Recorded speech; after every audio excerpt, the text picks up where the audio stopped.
Ready to fight those Sunday scaries? Let's make some Zoodles.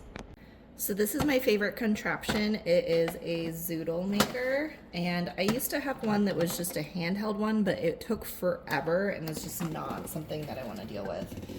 So you want to make sure that you get the straightest zucchinis that you possibly can. Zoodles is zucchini noodle, if you didn't know already. So I'm just cutting the ends off of them, and essentially all we're going to do is put them into this contraption. It sticks like this, so it shoves into this piece here, and then we push these in here, and then from there we turn,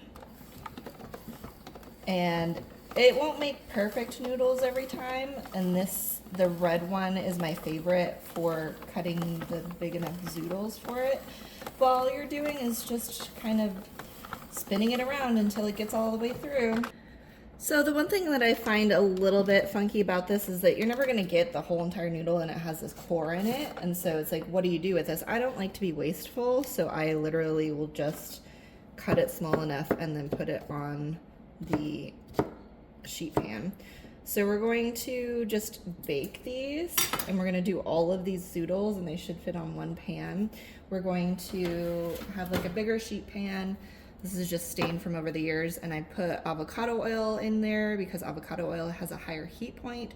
You don't want to eat burned oil because it's not good for you to ingest burned oil. So that's why we want to stick to the avocado oil.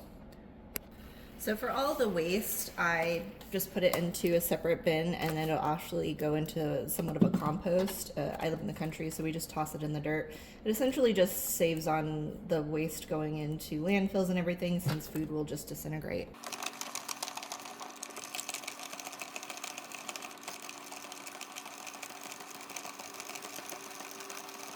So I lied. It's going to end up being 2 pans worth. I've preheated to 350. I like to do a mixture of garlic salt and iodized salt. People are actually really low in iodine, and so I've kind of just mixed it together with the garlic salt so that it's not as salty as regular salt, but it still has that good garlic salt flavor to it. So we're just going to add a good chunk of garlic salt to the zucchini, and then we will also add quite a bit of black pepper, and it should have like a good coating of the black pepper in it. I'm gonna just put these in here while I do the rest of them just to get them started, but I do want to eventually put this on broil so I can get a little bit of crisp on top of it. I really like this texture a lot. When it finally cooks, it's not too mushy or anything. It stays pretty bouncy like this. So cleaning on this isn't terrible. This is the main piece that has to get cleaned pretty quickly so it doesn't dry on it, and it's really just like a sponge or a washcloth or whatever, so it's not too bad. And then the rest of it is just more of like a rinse off more than anything. All right, 10 minutes has passed. It doesn't quite look ready. We want it to be a little translucent, and they're still very opaque, so I'm gonna do another 5 minutes and just see where they're at. So we are at 15 minutes. You can see right here it's getting kind of to where the texture needs to be, but the vast majority of it is still pretty white on here. I think this kind of zucchini cooks a lot slower than the other kind, like the regular yellow or green is a lot faster.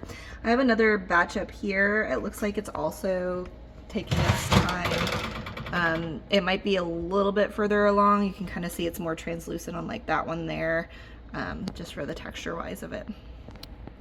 Okay, I think we're there. We are at 20 minutes. Looks like it's at the right texture for most of these. I do want to do a little bit of char on it, so I'm gonna start with this top batch and do this on broil.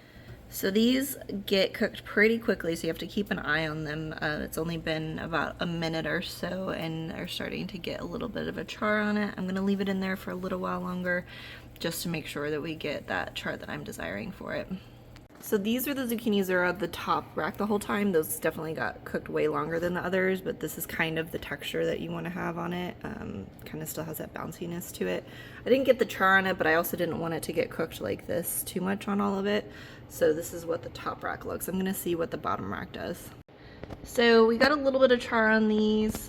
ones. They were at the bottom, but again, I didn't want to end up having a weird texture to anything. Some of it cut pretty thin, so yeah.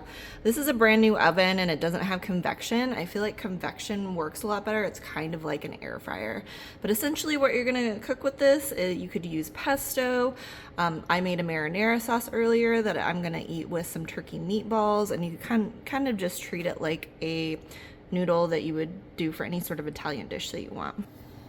So it ends up being not as much food as you would think, but it's kind of fun to have these in here, and most of it will actually fit in this container here. And again, later on we can cook it with, or not cook it, but have it with some marinara sauce, or pesto is definitely excellent. I've done pesto with shrimp before with this, and it was a really good low carb dish. I hope this helps with the Sunday scaries, and don't forget to like and subscribe.